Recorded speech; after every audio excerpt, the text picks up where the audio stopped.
السلام علیکم ناظرین، خبرنامہ ٹی وی کے ساتھ میں ہوں حمزہ احسان۔ ناظرین، آج ہم پاکستان ریل اسٹیٹ کے حوالے سے بات کریں گے، اور وہ لوگ جو اس شعبے سے منسلک ہیں وہ اگر ہمیں سن رہے ہیں تو ذرا دل تھام کر بیٹھیں، کیونکہ کچھ خبریں جو ہیں وہ آئی ہیں اور وہ کچھ اچھی خبریں نہیں ہیں۔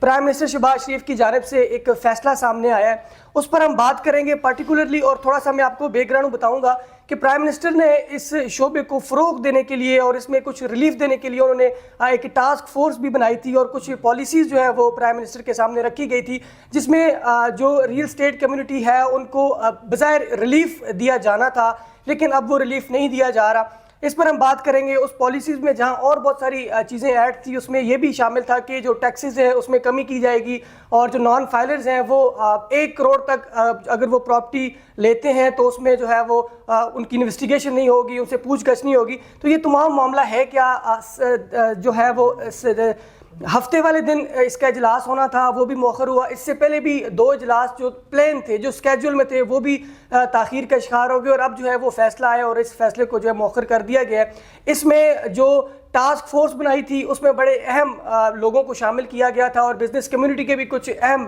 عہدیداران کو اس میں آن بورڈ لیا گیا تھا۔ لیکن اب یہ بیک اینڈ پہ کیا چیزیں جا رہی ہیں، اور اب جو کنسٹرکٹیو پیکج ہے اس کو ختم کیا گیا ہے، اس کے حوالے سے ہم بات کریں گے۔ ہمارے ساتھ سینئر صحافی پیر عمران صاحب موجود ہیں، اور ریل اسٹیٹ کی اس بزنس میں بھی یہ ایکسپیرینس رکھتے ہیں۔ تو سب سے پہلے پیر صاحب بہت شکریہ۔ یہ کیا فیصلہ آیا ہے؟ کنسٹرکٹیو پیکج ہے کہ سبز باغ دکھا کے اب اس کو دوبارہ سے جو ہے وہ واپس لے لیا گیا ہے۔ بزنس کمیونٹی جو ان کو ایک امید کی کرن نظر آئی تھی، اب وہ دوبارہ سے مایوس ہو گئے ہیں۔ کیسا دیکھ رہے ہیں آپ اس فیصلے کو؟ جی، یہ کوئی ایسا کوئی خلاف توقع بات نہیں ہے۔ اس پہ یہ بالکل ایکسپیکٹڈ تھا، کیونکہ ہم IMF کے پروگرام میں چل رہے ہیں، اور ویسے بھی جو ہمارا شارٹ فال ہے ٹیکسوں کا اور دیگر چیزوں کا، تو حکومتیں جو ہیں وہ ہمیشہ آسان ہدف کی طرف جاتی ہیں۔ وہ ایسا نہیں کرتی کہ کوئی ایسے ایونیوز تلاش کیے جائیں جہاں پہ جو آلریڈی جہاں پہ لوگوں کے پاس انکم ہے یا دولت پڑی ہوئی ہے، وہ ان کے اوپر ہاتھ نہیں ڈالتے۔ اس کی مختلف وجوہات ہو سکتی ہیں، اس پہ بھی بات ہو سکتی ہے، لیکن یہ ہے کہ جو ان کا رویہ ہوتا ہے، جو بھی حکمران طبقہ ہوتا ہے، جو مراعات یافتہ لوگ ہوتے ہیں، تو ان کو وہ کسی قسم کا نقصان ہوتا ہوا دیکھ نہیں سکتے، کیونکہ ظاہر ہے اس کے پیچھے بھی ان کی بڑی ساری چیزیں ہوتی ہیں۔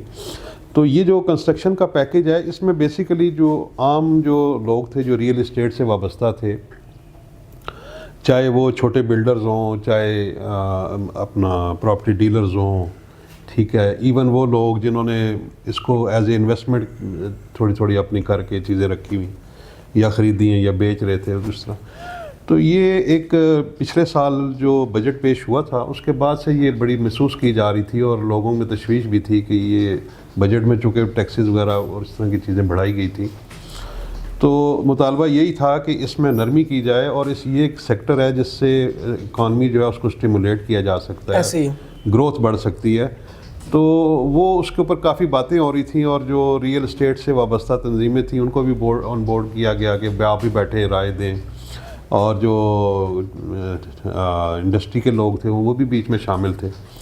تو اس میں یہ ہوا کہ آگے چل کے جب ہم نے دیکھا، اور یہ توقع ہماری یہی تھی مختلف اسٹیک ہولڈر سے جو ہماری گفتگو رہی ہے، تو اس میں یہی ہونا تھا کہ یہ اس کو مؤخر ہی کرنا تھا، اور انہوں نے مؤخر کر کے دوسرے الفاظ میں یہ ہے کہ اس کو پیچھے بیک برنر پہ ڈال دیں، تاکہ یہ ہے کہ جو IMF کے معاملات ہیں وہ چلتے رہیں۔ ٹھیک ہے۔ اچھا سر، یہ جو بڑے انویسٹروں کی آپ نے بات کی، بڑے ڈیلرز، ان کو تو ظاہر ہے اتنا زیادہ فرق نہیں پڑے گا، لیکن جو چھوٹے ڈیلرز ہیں یا چھوٹے انویسٹرز ہیں ان کو کتنا فرق پڑے گا اس فیصلے کے بعد؟ کیونکہ دیکھیں، ان کو کہا گیا تھا کہ 1 کروڑ سے کم اگر آپ انویسٹمنٹ کرتے ہیں تو آپ کے معاملات کو انکوائری یا تفتیش نہیں ہوگی، چیزوں کو چیک اینڈ بیلنس نہیں کیا جائے گا۔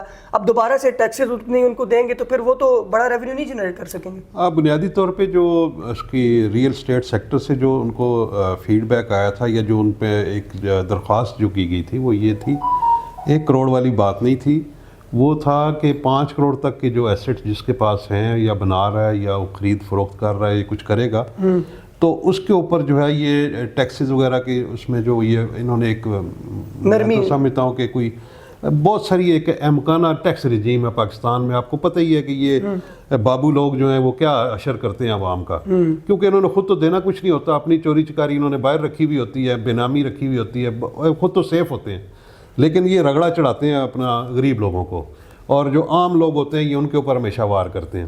تو یہاں پہ بھی یہ جو ہے نا، یہ نہیں بابوؤں کی ساری ہیرا پھیری ہے، ٹھیک ہے نا، وہ مختلف ہیلے بانوں سے کچھ طرح کی چیز یہ لگا دیں، ایڈوانس ٹیکس لگا دیں، 236K لگا دیں، اس طرح کے کر دیں، FED لگا دیں، ایکسائز ڈیوٹیاں لگا دیں. ارے بھائی کائے کو لگا دیں جب کہ پہلے سے ایک جو ہے وہ آلریڈی انفلیٹڈ آپ کے ٹیکس سسٹم ہے. جب رجسٹری ہوتی ہے، ٹرانسفر ہوتی ہے، 5-6% تو گورنمنٹ کو جاتا ہے، 5-6% یہ آپ کے جو ہیں یہ سرکاری افسر کھا جاتے ہیں. ایسے ہی ٹھیک ہے. اس کے علاوہ جو ہے وہ وہاں پہ پراپرٹی ڈیلر کو جو ہے کمیشن وغیرہ دے کے تو 10-12% پہ تو آلریڈی جا ہی رہا تھا.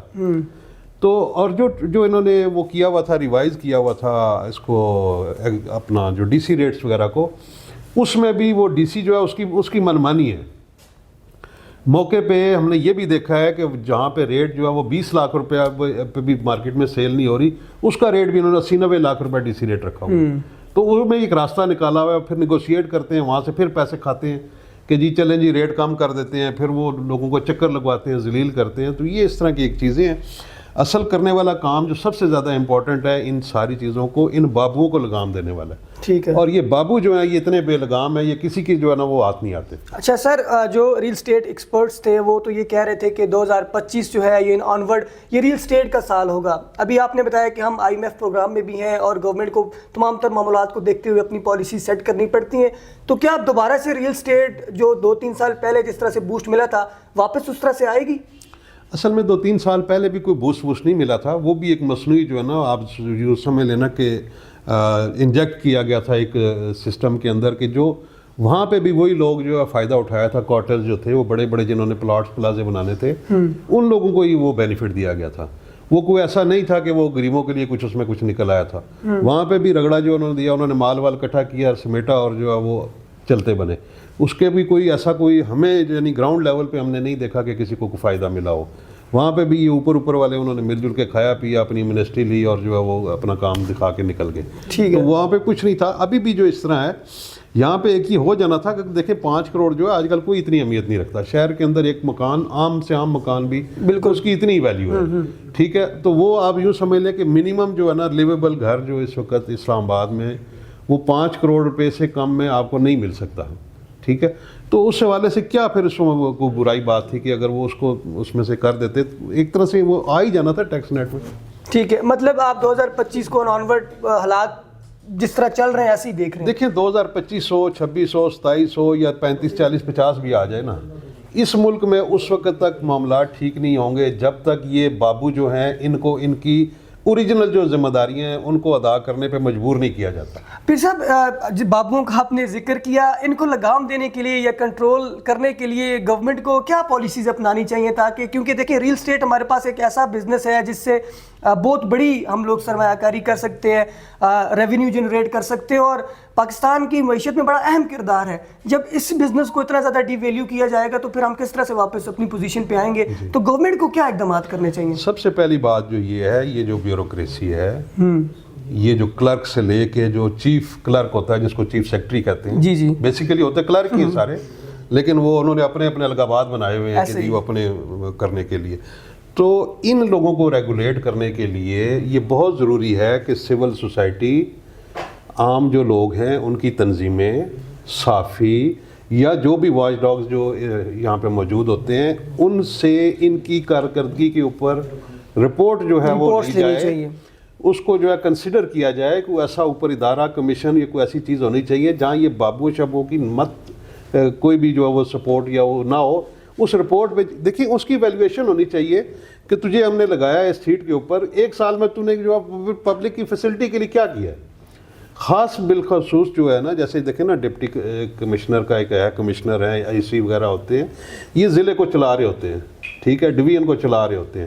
اس کے علاوہ ایڈمنسٹریٹرز ہیں جو کہ ابھی تحصیلوں میں اور دیگر جگہوں پہ بیٹھے ہوئے ہیں. آپ کے میونسپل اداروں کے جو ہے وہ انتخابات نہیں ہوئے تو وہاں پہ بھی یہی لوگ بیٹھے ہوئے ہیں. پھر واسا، RDA اور فلانا، اس طرح کی جو اتنی زیادہ چیزیں ہیں. جیسے آپ کیپٹل ڈیولپمنٹ اتھارٹی کو ہی لے لیں، حد درجے نکما محکمہ ہے. ٹھیک ہے. اور اس میں 19-20 ہزار کی جو ہے وہ اس کی وہ کیپیسٹی انہوں نے رکھی ہوئی ہے.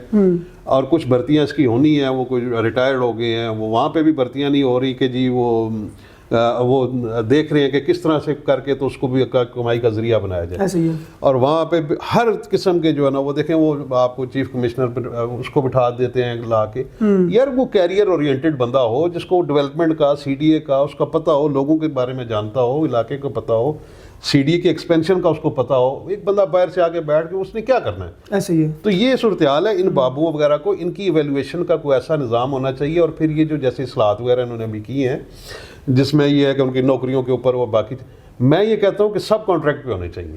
پھر صاحب جہاں آپ نے بابوؤں وغیرہ کا ذکر کیا کہ کس طرح سے ان کو کنٹرول کیا جائے, ریل اسٹیٹ کی جو ڈاؤن فال ہے اس میں اس کی ایک وجہ آپ یہ بھی نہیں سمجھتے کہ ریل اسٹیٹ کی اسٹڈی یا نالج نہ ہونا ہے؟ کیونکہ ہم نے دیکھا ہے آج کل ہر کوئی جو ہے وہ پراپرٹی ڈیلر بن جاتا ہے جس کو نو ہاؤ نہیں ہے, چھوٹا سا دفتر بنا کے چیزیں کر کے. تو یہ اسکیمز مارکیٹ میں زیادہ ہونا اور ریل اسٹیٹ کی نالج رکھنے کے باوجود بغیر ہی لوگ اس مارکیٹ میں آ جاتے ہیں, یہ بھی تو وجہ ہے نا, اس کا بھی تو کرائیٹیریا ہونا چاہیے. دیکھیں نا کرائیٹیریا کی آپ بات کر رہے ہیں نا, میں پھر یہ بات کروں گا کہ ہمارے جو یہاں پہ جو بابوز ہیں جو کہ پبلک سرونٹس کہلاتے ہیں, یعنی عوام کے نوکر اردو میں, ایسے ہی ہے, لیکن انگریزی میں پبلک سرونٹس یہ کہلاتے ہیں. کبھی عوام کے نوکر نہیں کہتے, یہ نوکر شاہی اپنے آپ کو کہتے ہیں. یہ لوگ جو ہے نا دیکھیں اگر یہ چاہیں تو آپ دیکھیں پتہ بھی ہل نہیں سکتا. ایسے ہی ہے, کوئی بندے سے فراڈ نہیں ہو سکتا. آپ کے ساتھ کوئی چیٹنگ کر لیتا ہے, 420 کی ایک دفعہ لگا کے آپ کو تنخواہ دیتے ہیں. اب 420 کیا ہے, وہ کھڑے کھڑے اس کی ضمانت ہو گئی, پھر کیس چلتا رہے گا. اس کے بعد جی وہ پھر جی میں نے پیسے لیے نہیں لیے, کیا ثبوت ہے جی فلانا ہے. ایون وہ 499F کی ایک شک ہے جس میں وہ چیک ڈس آنر وغیرہ کا کچھ عرصہ اس کا بڑا رہا کہ جی ضمانتیں نہیں ہوتی تھی, وہ پیسے دے. اب اس کی بھی سزا 3 سال ہے. اب 3 سال میں وہ پہلے ہی جو ہے وہ جا کے 1.5 سال رہ جاتی ہے. اور وہ اتنی دیدہ دلیری سے اربوں خربوں کھائے ہوئے ہیں, وہ بہت سارے لوگوں کو متاثر کر لیتے ہیں. اس کے بعد یہ کہتے ہیں کیس میرا اکٹھا کر دو, وہ ایک ہی سزا. کوئی یار ایسا نظام ہونا چاہیے کہ یہ جو نوسر بازی ہے, یہ چکر بازی ہے, اس کے اوپر 0 ٹالرنس ہونی چاہیے. اور اس پہ سزائے موت تک بھی جانا چاہیے کہ آپ ایک بندے کو جان سے جب مارتے ہیں تو خون کر کے وہ تو کیا ختم ہو گیا, تو اس پہ 302 لگاتے ہیں, پھانسی کی سزا بھی دیتے ہیں, ایسے ہی ہے, عمر قید بھی دیتے ہیں. یہ جو جس نے اس کو معاشی طور پہ قتل کر دیا وہ ایک بندہ نہیں قتل ہوا, اس کے اگر زیر کفالت 10 لوگ ہیں, 10 قتل ہو گئے. ایسے ہی. پھر وہ جو ہے کل تک جو وہ لوگوں کو دے رہا تھا, بانٹ رہا تھا, اس کا ہاتھ تھا, وہ جو ہے وہ لوگوں سے مانگنے پہ مجبور ہو جاتا ہے. پھر نہ اس کو تھانہ پوچھتا ہے, نہ اس کو کچہری پوچھتی ہے. جج ہیں تاریخوں پہ تاریخیں ڈالتے ہیں اور اس کو جو ہے الٹا ڈانٹ ڈپٹ, تو نے کیوں نہ صرف تجھے پتہ نہیں تھا, تو نہیں. تو کہنے کا مقصد یہ ہے کہ پورا سسٹم جو ہے نا وہ اس ایک گند کے ساتھ جو ہے ریوالو کر رہا ہے کہ افسر شاہی جو ہے وہ, اور جتنی بھی یہ چیز نظام انصاف ہے اس میں اصلاحات نہیں ہوں گی. تو یہ دیکھیں نا وہ خود بہت, اب وہ کیا کرے, وہ پراپرٹی ڈیلنگ بھی نہ کرے. عام آدمی روزگار کے مواقع کون سے چھوڑے انہوں نے, ٹھیک ہے, نوکریاں یہاں پہ کوئی نہیں ہے, انڈسٹری یہاں پہ کوئی نہیں لگتی, ہنرمندی کو فروغ یہاں پہ کوئی نہیں دیا جاتا. تو یہ سارے فیکٹرز کو بھی آپ کو دیکھنا ہے. ایسے میں اگر جو ہے کوئی بندہ کو بھی یہ چھوٹی موٹی پراپرٹی ڈیلنگ کی کوشش کر کے کہیں پہ اگر اس کا کوئی لگ جاتا ہے, کوئی کام کرا دیتا ہے, اگر اس کو بھی ہم بند کر دیں گے یا اس کو بھی ڈسکریج کریں گے تو اگین وہ بھی خرابی ہوگی. ٹھیک ہے, ایسے ہی ہے. بہت شکریہ جی. ان کرکس میں اس کو وائنڈ اپ کروں گا. بہت شکریہ پیر عمران صاحب. مسئلہ سسٹم کے اندر ہے, سسٹم کو جو ہے وہ اس کو نظر ثانی کرنے کی ضرورت ہے. اور جو چیزیں پیر صاحب نے بتائی کہ جو ہر دفتر کے اندر پراپر چیک اینڈ بیلنس ہونا چاہیے, نیچے سے اوپر تک آوے کا آوا ہی بگڑا ہوا ہے. مزید ہم اس پر کیا بات کریں, بس ہم دعا کریں گے اللہ پاک پاکستان کے حال پر رحم کرے اور آنے والے حالات ہمارے ماضی کے حالات سے بہتر ہوں. اب تک کے لیے اتنا ہی, اجازت دیجیے. اللہ حافظ.